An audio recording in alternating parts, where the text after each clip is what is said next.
Hi friends, 10th easy pass YouTube சேனலுக்கு வரவேற்கிறோம்.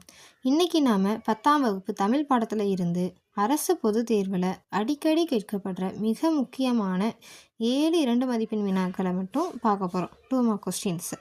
இந்த கேள்விகளுக்கான பதில்கள் உங்களுக்கு தெரியுதான்னு வீடியோவோடு சேர்த்து டெஸ்ட் பண்ணி பாருங்கள். இம்பார்ட்டன்ட் 2 மார்க் கொஸ்டின் கண்டிப்பாக இப்போ வரப்போகிற ஃபஸ்ட் மிட்டம் எக்ஸாமில் இந்த 2 மார்க் கொஸ்டின்ஸ் கண்டிப்பாக கேட்க ரொம்பவே சான்ஸ் இருக்குது. ஃபஸ்ட்டு கொஸ்டின், சொல் வளத்தை உணர்த்த உதவும் நெல் வகைகளின் பெயர்களை குறிப்பிடுக. ஃபஸ்ட்டு கொஸ்டின் என்னது? சொல் வளத்தை உணர்த்த உதவும் நெல் வகைகளின் பெயர்களை குறிப்பிடுக. இதோட ஆன்சர் பார்த்திங்கன்னா உங்களுக்கே தெரியும். எங்கே யோசித்து பாருங்கள். ஈஸியான கொஸ்டின்ஸ் தான். செந்நெல், வெண்ணெல், காராநெல், சம்பா, மட்டை, காரி அப்படின்னு சொல்லிட்டு ஈஸியான வெறும் நெல்லோட வகைகளை தான் இங்கே கேட்டிருக்காங்க. நெக்ஸ்ட் கொஸ்டின் பார்த்தோன்னா, மென்மையான மேகங்கள் துணிச்சலும் கருணையும் கொண்டு வானில் செய்யும் நிகழ்வுகளை எழுதுக. செகண்ட் கொஸ்டின், மென்மையான மேகங்கள் துணிச்சலும் கருணையும் கொண்டு வானில் செய்யும் நிகழ்வுகளை எழுதுக.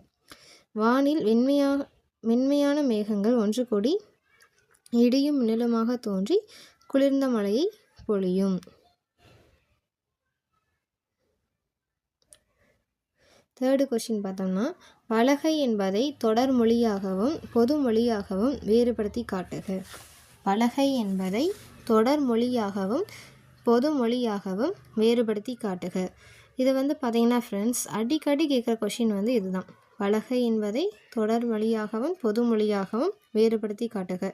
இதை நம்ம சாதாரணமாக பேராகிராஃப் மாதிரி எழுதாமல் ஒரு பாக்ஸ் டேபிள் மாதிரி போட்டு அதில் இந்த சைடு பொதுமொழி தொடர்மொழி அப்படின்னு சொல்லி கம்பேரிஷன் பண்ணி கொடுத்தோம்னா நல்லாவே மார்க் இன்க்ரீஸ் ஆகும். ஃபோர்த்து கொஷின், மண்ணும் சிலம்பே மணிமேகலை வடிவை முன்னும் நினைவால் முடிதாள வாழ்த்துவமே. இவ்வடிகளில் இடம்பெற்றுள்ள காப்பியங்களின் பெயர்களை எழுதுக. இதில் பாருங்களேன், நம்ம ரீட் பண்ணுறப்ப என்ன தெரியுது? மண்ணும் சிலம்பே. அப்போ சிலம்பே அப்படிங்கிறது என்னது? சிலப்பதிகாரம். அடுத்து மணிமேகலை வடிவே, அதில் அந்த காப்பியத்தோட நேம் வந்துருச்சு, மணிமேகலை. அப்போ இந்த கொஷினும் ரொம்ப ரொம்ப இம்பார்ட்டன்ட். ரிப்பீட்டடாக கேட்டுக்கிட்டே இருக்காங்க.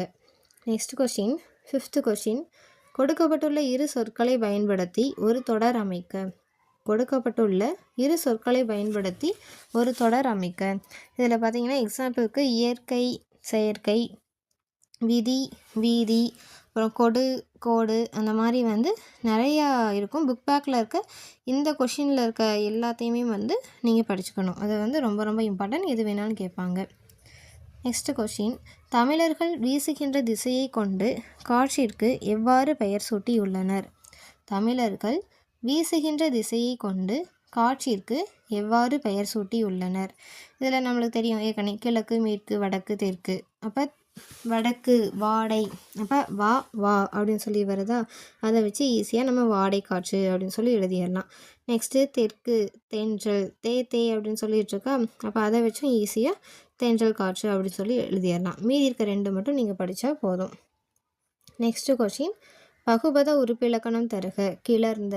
இந்த கொஷினும் ரொம்ப ரொம்ப இம்பார்ட்டன்ட் கொஷின். பகுபத உறுப்பிலக்கணம் தருக. கிளர்ந்த அப்படிங்கிறதுக்கு ரொம்ப ரொம்ப இம்பார்ட்டன்ட் கொஷின். நல்லா படிச்சுக்கோங்க. இந்த 7 கேள்விகளும் உங்களுக்கு ரொம்பவே பயனுள்ளதாக இருக்கும்னு நம்புகிறேன். மறக்காமல் உங்கள் ஃப்ரெண்ட்ஸுக்கும் இந்த வீடியோவை ஷேர் பண்ணுங்கள். மேலும் இது போல் 10th ஸ்டாண்டர்டுக்கான முக்கியமான பாடக்குறிப்புகளுக்கு நம்ம 10th ஈஸி பாஸ் சேனலை சப்ஸ்கிரைப் பண்ணிக்கோங்க. தேங்க்யூ.